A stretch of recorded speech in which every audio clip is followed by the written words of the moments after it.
अमरावती में और अमरावती ज़िले में तीनों लोगों ने अपना अपना शक्ति प्रदर्शन किया। जहां हमने देखा है कि बीजेपी की तरफ से दिग्गज नेता अमरावती में यानी देश में जो दो दिग्गज नेता है, एक नरेंद्र मोदी, अमित शाह, उसमें से अमित शाह अमरावती में थे। और इधर कांग्रेस के सर्वोच्च सबसे बड़े नेता राहुल गांधी। उसके बावजूद आपने उसी दिन अपना शक्ति प्रदर्शन रहा, बेहतर रहा आपका। वोटर्स पे ये दो बड़े नेता और आप एक स्थानीय लोकल नेता होते, किस प्रकार फर्क डालेंगे आप इस पे? देखो, एक तो बड़ा नेता आने के कारण आकर्षण भी होता है, और ऐसा आकर्षण कुछ वहाँ दिखाई दिया गया नहीं। हम स्थानिक नेता होने के बावजूद आपने देखा होगा कि हमने जो रैली निकाली उसमें जो जोश था ना, और होश भी था। बिल्कुल ऐसा लग रहा था कि भाई यही चुनाव लड़ रहे हैं। दोनों भी सभा में ये बहुत बड़ा फर्क है।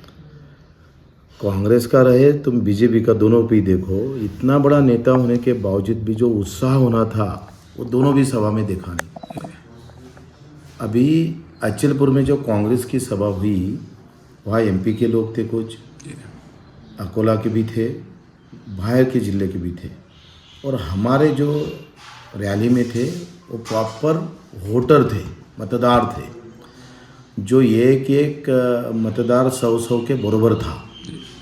ऐसे लोग हमारे इसमें खुद होकर, खुद पैसे खर्चा करके टू व्हीलर से लोग आए थे। वही तुम शाह जी की अगर सभा देखेंगे तो वहाँ महिला ही ज़्यादा थी।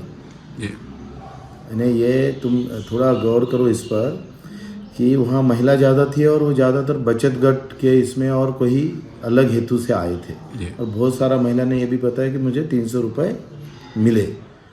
तो ये भीड़ और हमारी भीड़ और कांग्रेस के भीड़ में बहुत फ़र्क है। ये जो है, ये जो आए हैं, ये खुद चुनाव लड़ रहे इस तरह से आए थे। और आज मैं बहुत खुद पर गर्व महसूस करता हूँ कि हमारे पास दिल्ली मुंबई, हमारे स्टेज पे कोई दिल्ली का नहीं, मुंबई का नहीं, जिले का बाहर का भी नेता नहीं, सब यही अमरावती के नेता वहाँ थे, हर धर्म के, हर समाज के। तो हमारे लिए, अमरावती वालों के लिए बहुत गर्व की बात है।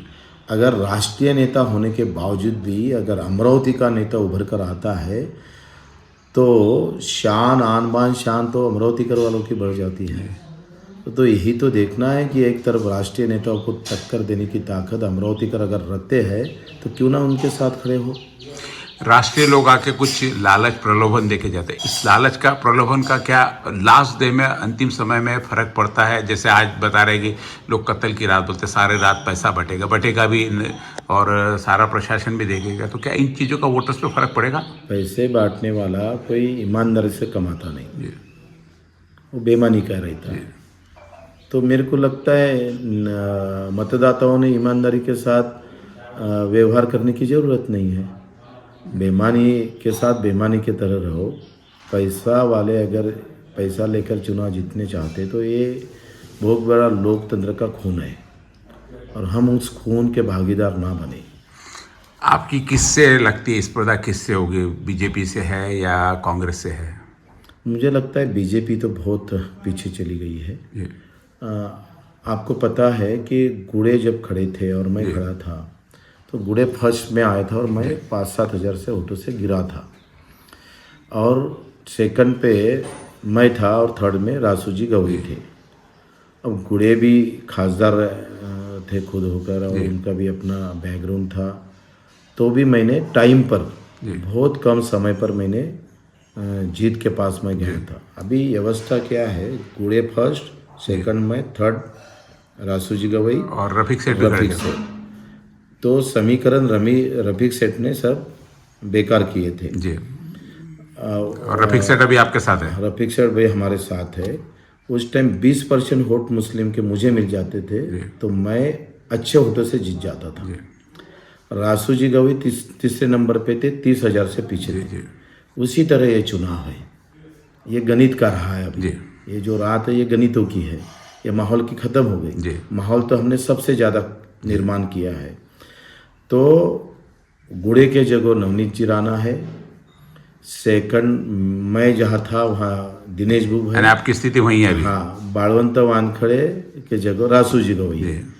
बलवंत वानखड़े और राजसूजी गवई में बहुत फर्क है, जी, क्योंकि राजसूजी गवई का एक स्वतंत्र व्यक्तिमत्व था, इतना अंतर्राष्ट्रीय नेता। ताकतवर ये नहीं है बलवंत, तो ये और पीछे जाएगा।